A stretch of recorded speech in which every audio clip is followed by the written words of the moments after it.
Hello అండి అందరికీ. మనందరికీ తెలుసు, నిన్న మన భారతదేశపు రాజధాని ఢిల్లీ సమీపంలో ఒక భారీ పేలుడైతే సంభవించడం జరిగింది.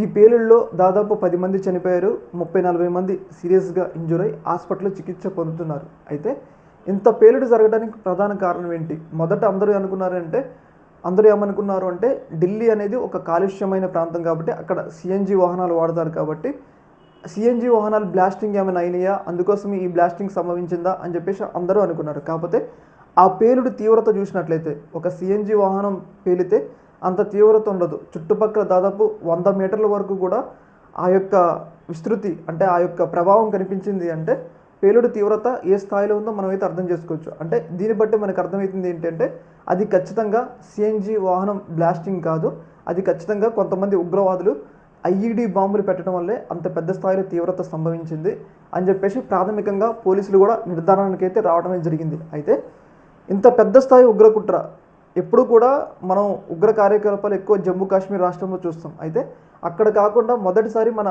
మెయిన్ల్యాండ్ ఢిల్లీలోనే ఇంత పెద్ద స్థాయిలో ఉగ్రకుట్ర జరిగింది. కాబట్టి దీని వెనక ఖచ్చితంగా పాకిస్తాన్ ఉంటుంది. ఎందుకంటే పాకిస్తాన్ మన మీద పగతో రగిలిపోతుంది, మన మీద ఎప్పుడు పగ తీర్చుకుందామని చెప్పేసి.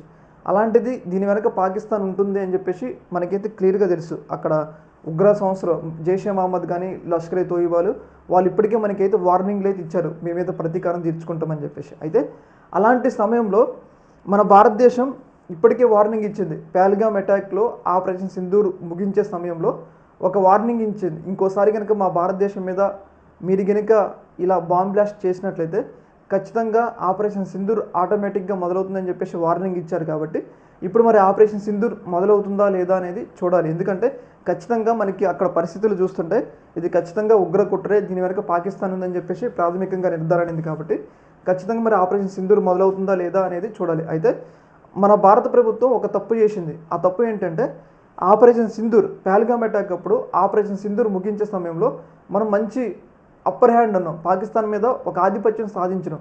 అలాంటి సమయంలో పాకిస్తాన్ ద్వారా మనం కొన్ని షరతులు పెట్టించుకోవచ్చు, అంటే పాకిస్తాన్ ద్వారా మనం షరతులు పెట్టించుకోవచ్చు. కానీ ఆ షరతులన్నింటినీ కూడా పెట్టకుండా మన భారత ప్రభుత్వం ఆపరేషన్ సింధూర్ ఆపిందనమాట. ఇలా ఆపడం వల్లే మళ్ళీ పాకిస్తాన్ వాళ్ళు మన భారతదేశం మీద రెచ్చిపోతున్నారు అనేది మనకైతే క్లియర్గా తెలుస్తుంది. ఏదేమైనా కానీ ఈసారి కనుక ఆపరేషన్ సింధూర్ 2 అంటే ఆపరేషన్ సింధూర్ 2.0 మొదలైతే పాకిస్తాన్ని ముక్కలు చేయాలి. అంటే పాకిస్తాన్ భౌగోళికంగా ముక్కలు చేయాల్సిన అవసరం ఎంతైనా ఉంది. ఎందుకంటే పాకిస్తాన్ని అలానే వదిలేస్తే ఎప్పుడు మన భారతదేశం మీద ఈ చర్యలు చేయడానికి అవకాశం ఉంటుంది. కాబట్టి ఖచ్చితంగా ఈసారి ఆపరేషన్ సింధూర్ 2.0 మొదలైతే పాకిస్తాన్ని ముక్కలు చేయాలనే డిమాండ్లు అయితే చాలా పెద్ద స్థాయిలో వ్యక్తమవుతున్నాయి దేశవ్యాప్తంగా కూడా. ఖచ్చితంగా ఈ యొక్క ఉగ్రకుట్ర వెనుక మన భారతదేశం మీద ఉగ్రకుట్ర చేయడం ఎవరికి అవసరం ఉంది అంటే ఖచ్చితంగా పాకిస్తాన్కి అవసరం ఉంది. కాబట్టి ఖచ్చితంగా ఈ ఉగ్రకుట్ర చేసింది పాకిస్తాన్ కాబట్టి పాకిస్తాన్ని అంత ఈజీగా ఈసారి వదిలేయకూడదు అని చెప్పేసి డిమాండ్లు అయితే వ్యక్తమవుతున్నాయి. ఈ యొక్క అంశంలో మీ యొక్క అభిప్రాయాన్ని కామెంట్ సెక్షన్లో తెలియజేయండి. ఓకే.